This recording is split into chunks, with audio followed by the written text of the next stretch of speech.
नासिन हैदराबाद में रमज़ान जे भलारे महीने में मुनाफ़िक़ुरनि आम वापे जी शयुनि जा अघ ॿीणा करे छॾिया आहिनि। उन हवाले सां वधीक तफ़सील ॾिसूं था साकिब कुबर जी इन रिपोर्ट में। एक तरफ लॉकडाउन है तो बे तरफ महंगाई, गरीब खानदान रोज़े रखण लाइ परेशान। रमज़ान जो भलारो महीनो शुरू थींदे ही मुनाफ़ाखोरनि आम वापे जी शयुनि जा अघ ॿीणा ऐं टीणा करे छॾिया। लॉकडाउन सबबि मुतासिर थियल शहरनि ते वापारियुनि को बि रहम न कयो। केला 100 रुपया दर्जन, सूफ़ 300 खां 400 रुपया किलो, फारवा 600 रुपया किलो, नारंगी 150 रुपया किलो, खजी 400 खां 600 रुपया किलो, चीकू 150 रुपया किलो, दाल मूंग 300 रुपया किलो समेत ॿियनि शयुनि जा अघ बि आसमान सां ॻाल्हियूं करण लॻा।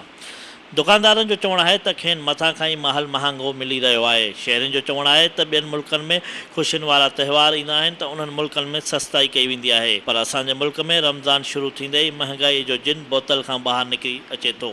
जो खजूर हम लोग 100 रुपये किलो लेते थे, आज वो खजूर 240 रुपये किलो है, और जो खजूर 200 रुपये लेते थे आज वो 600 रुपये किलो दे रहे हैं। बस ये अब हमारे मुसलमान ना क्लाचर लेके खड़े होते हैं, देखते हैं कि बस रमजान आए हम लोग चलाना शुरू करें। तो यही है कि बाबा इन पे एक्शन ले, पकड़ के लेकर जाए इनको, ताकि गरीबों को रिलीफ मिले। बस ये तो हमारी सितम ज़रीफ़ी है कि बीइंग अ मुस्लिम होने के बावजूद जो चीज़ हम पिछले दिनों लेके गए थे 200 रुपये केजी, आज वही चीज़ 300 रुपये किलो, 350 रुपये किलो मिल रही है। हालांकि मगरबी मुआशरे में इस तरह की चीज़ें जो त्यौहार होते हैं उनमें चीज़ें बजाय महंगी होने के ना सस्ती होती हैं। हमारे पास बसरा है, उसका रेट अभी अमूमन 10,000 रुपये है, और मुजाफ्ती है उसका रेट 16,000 रुपये, 17,000 रुपये, 18,000 रुपये तक का है, और असील है खैरपुर वाली उसका रेट 6,000 रुपये। इस साल डबल है, डबल रेट हो गया। इसकी वजह ये है लॉकडाउन की वजह है, बॉर्डर बंद है, पोर्ट बंद है, माल आ नहीं रहे, जिनके पास है वो डबल रेटों में माल दे रहे हैं। मुसलमान मुल्कों में ये महीना जो है रहमत का महीना है,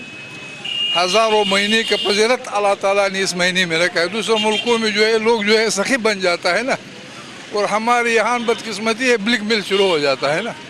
अभी खजूर आदमी ले नहीं सकता है ना, वो 150 वाला खजूर इस वक्त जो है 200 रुपये मकसद कम से कम बता रहा है ना। ज़िले इंतजामिया मुनाफ़िक़ोरनि ख़िलाफ़ का बि कार्रवाई अमल में न आंदी। एक तरफ़ सिंध हुकूमत जे तरफ़ां कोरोना वायरस खां बचाव लाइ लॉकडाउन हयो आहे त ॿिए तरफ़ रमज़ान शरीफ़ जो भलारो महीनो में शुरू थी वियो आहे, पर हैदराबाद में महांगाई जो जिन बोतल खां ॿाहिरि अची वियो आहे।